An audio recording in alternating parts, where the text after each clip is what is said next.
တက်လေးဘိုက်မစားဘူးလား ဘိုက်ဆောင်နေ မွေးနေ့နဲ့လာပြည့်နေ့နဲ့တက်တဲ့ ကန်ကန် မွေးနေ့ဘာလို့ချင်လဲဘာလို့ချင်လဲ နှက်ခမ်းခွဲအာကောင်ခွဲလေးတွေမဖြစ်အောင်ဗိုက်ကြီးတဲ့တွေကိုအားစေးကွင်းဆောင်အားစေးလှူမလာလို့ ကံပတ်တဲ့ ရေးကြည့်တယ်မွေးလာရဲ့ကလေးလေးကွင်းမှာဘာဖြစ်မိဖွားပြီးတော့အဖေအမေဆိုတာမိရင်းထဲမှာရှော့ပြသွားမယ်လေဒီလိုမျိုးလေးကိုလက်အင်က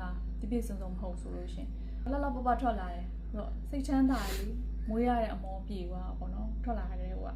အဲ့ဒါလေးအခန်းခွဲအာကောင်ခွဲလေးတို့ခွဲပေးယူခဲ့တာဆိုရင်နှစ်လုတ်ပေးနိုင်ရင်2ယောက်3ယောက်ပေါ့နော်အများကြီးဆိုတာထက်ဒီကိုယ်ဆောင်ဘယ်တွေကိုလှူလိုက်နိုင်တာကြတော့အများကြီးလက်လှူလို့ရတယ်ကြိုပြီးတော့ကောက်ခဲ့တာကြတော့ဟုတ်တယ်မလားရောက်ရည်အတွက်ဒါကြတော့များများသွားလို့ရတယ်ဟိုကကြတော့လေအများကြီးကိုတပြိုင်နက်တည်းမလုပ်ပေးနိုင်အောင်ပေါ့နော်တခြားအားစေးလည်းကိုလူချင်တာထည့်လူပေါ့ပြီးွားရင်နွားနို့တို့ချက်ဦးအဲ့ဒါလေးပေါ့သူတို့အဲ့လေးပိုက်ပြီးတော့ပြန်ပေါ့ဟိုဥမာကလေးယူရမယ်ပေါ့နော်ကလေးယူတော့မယ်ဆိုတာနဲ့ကြိုးတောက်ထားပေါ့3လလောက်ကြိုးတောက်ရင်ကောင်းတာပေါ့နော်ကိုဝင်စဆောင်နဲ့ထိတ်ဆုံး3လ first trimester အရေးကြီးတယ်ကိုလက်အင်္ဂါလေးတွေဒါ cell လေးတွေဖြစ်ပွားပြီးတော့ cell လေးစုံစုံလင်းလင်းဖြစ်မဲ့ face အရေးကြီးတယ်ညနေပိုင်းကောင်းဖို့ကလည်းအဲ့အချိန်မှာစကားပြောရဲဆိုတော့ခုလိုလှလှပပလေးနဲ့ပြီးတော့အဲ့လိုညံကောင်းကောင်းလေးမွေးလာဖို့စင်ကဲပါရ6ပါဆိုမှ6လို့ဆိုနေပေါ်လေစစ်ကတော့ basic need ပေါ့နော်အဓိကတော့ဒါလေးတောက်လိုက်ရဆိုရင် knowledge လေးဒီအတီလေးတစ်ခုရှိသွားဖို့ရယ်ပြီးတော့တောက်ဖြစ်သွားဖို့ရယ်ဒါလေးနှစ်ချက်ပြည့်စုံသွားပြီးသွားပြီလေဘဝပြောင်းသွားပြီဒါလေးမတိတာလေးတစ်ခုကတော်တော်ဆိုးမှာနော်မတိတော့မလုံးလိုက်နိုင်တာလေးတစ်ခုက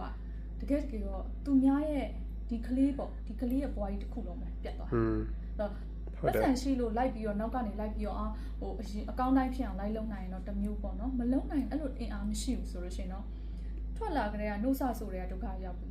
စဉ်းစားကြည့်လို့နှုတ်ကဝင်တဝက်ထွက်တဝက်တွေဖြစ်ကုန်ပြီဟာရချွတ်တယ်မယ်ကြောင်းတက်တဲ့အရွယ်စကားပြောတဲ့အရွယ်မှာစကားမပြီးဘူးစားမဆိုနိုင်အဲ့တော့သူများထက်နောက်ကောက်ကြကြံခဲ့ဘဝမှာလည်းနောက်ကောက်ကြတာအိမ်တော်ရသားကြပို့တွေအလုတ်ရဖို့တွေကအစတောက်လျှောက်ကြီးပါသွားမှာလေဆိုတော့ဒီအဆင့်မှာလုပ်ပေးလိုက်နိုင်ရင်ဘယ်တော့ကောင်းမလဲပေါ့တနက်လေးကျွေးလိုက်ရတာကြိုက်ဘူးဟုတ်လားအလိုလို့တော့တနက်ကလေးအဲ့လိုတနက်ကကွာမလုပ်တာတော့မဟုတ်လုပ်ပါဟိုကကျတော့သူဒီဟာပြီးသွားရင်သူ့ရဲ့ဘဝတစ်လျှောက်လုံးအတွက်ပါသွားပြီကောင်းတယ်အဲ့ဘာမှမဟုတ်တဲ့အသိလေးတစ်ခုနော်ဒီ knowledge လေးတစ်ခုကို share မယ်ကိုလုပ်ပေးမယ်ကိုပြောပြမယ်ပြီးရင်ဒီစားတွေဒီဟာတွေတောက်နိုင်ဖို့ကိုဝေပေးလိုက်မယ်ဆိုရင်တော်တော်ကောင်းမယ်လားတွေးထားရဒီနေ့မွေးနေ့ကိုတော့အဲ့အားလေးလုပ်မယ်